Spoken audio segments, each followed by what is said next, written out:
Halo semua, kali ini kita akan review pelajaran Morning Worship tanggal 16 Juni 2023 tentang Kolose 2 ayat 16 dan lanjutan 1 Korintus 5 ayat 7 dan 6 juga.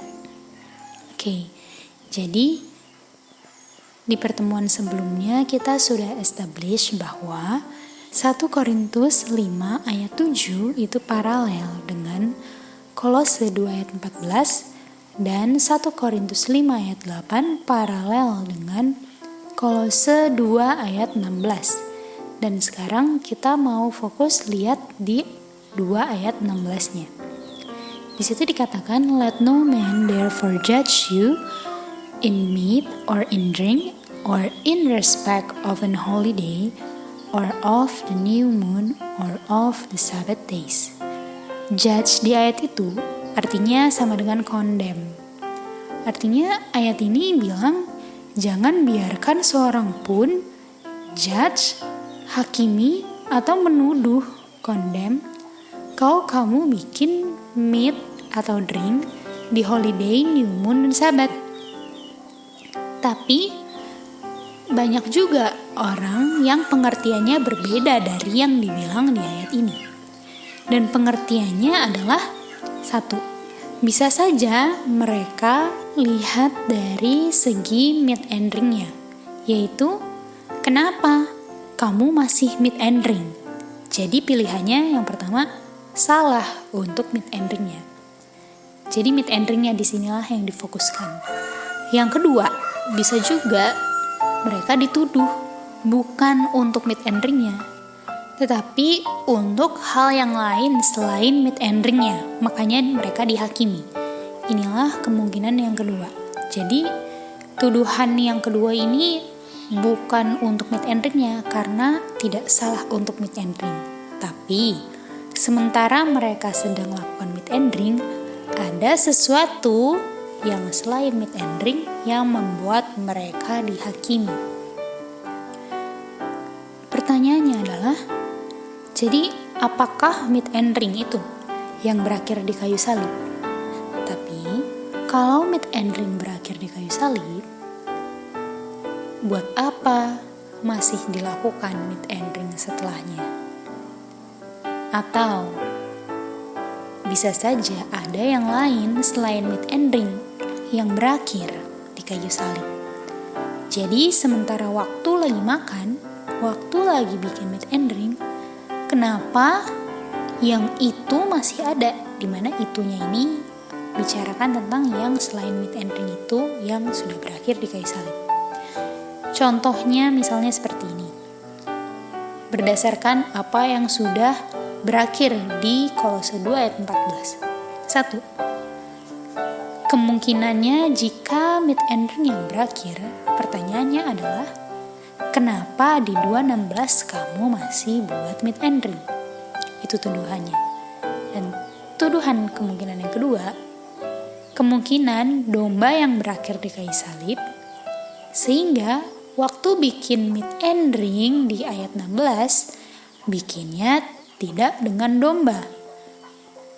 Inilah yang membuat mereka dituduh oleh orang-orang yang bilang, kenapa nggak pakai domba waktu buat meat and drink?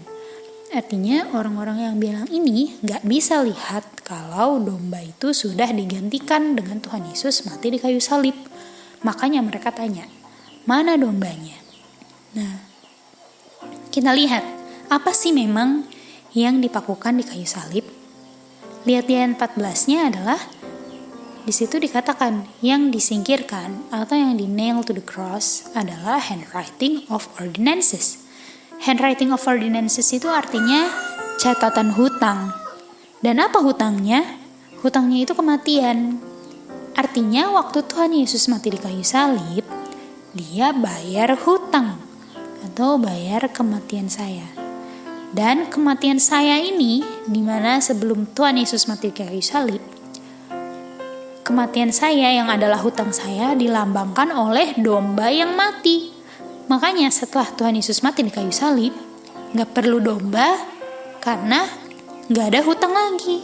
karena hutangnya sudah dibayar. Artinya, yang gak perlu lagi dibikin setelah kayu salib adalah dombanya, karena domba itu yang melambangkan kematian Tuhan Yesus.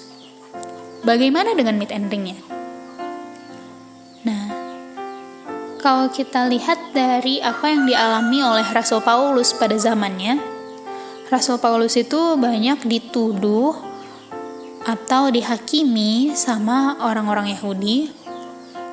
Artinya kalau Rasul Paulus dihakimi karena apa yang diajarkan, berarti orang-orang atau gereja yang terima ajaran Rasul Paulus juga dihakimi.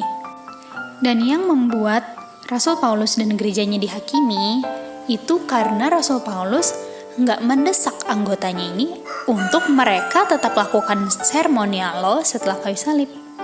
Artinya yang dituduhkan kepada Rasul Paulus dan gerejanya yang menerima ajaran Rasul Paulus adalah, kenapa kalian nggak bawa korban domba setelah kayu salib waktu kalian meat and drink?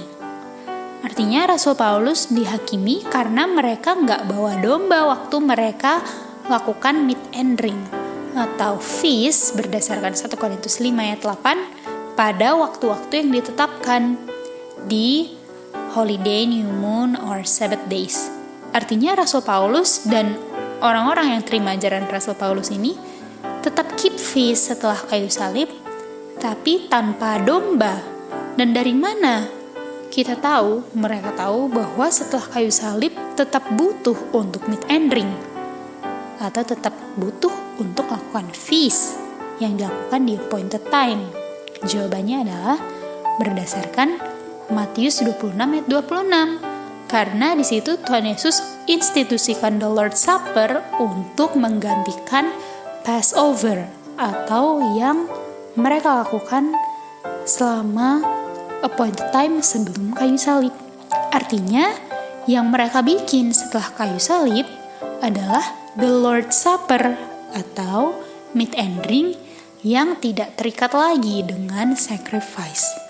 Artinya kita tahu meat and drink yang dibicarakan di Kolose 2 ayat 16 itu benar-benar meat and drink, makan dan minum tanpa domba, bukan spiritual feast atau feast yang spiritual yang gak benar-benar makan dan minum seperti pengertian banyak orang, dimana kita bisa bikin itu kapan saja, every day.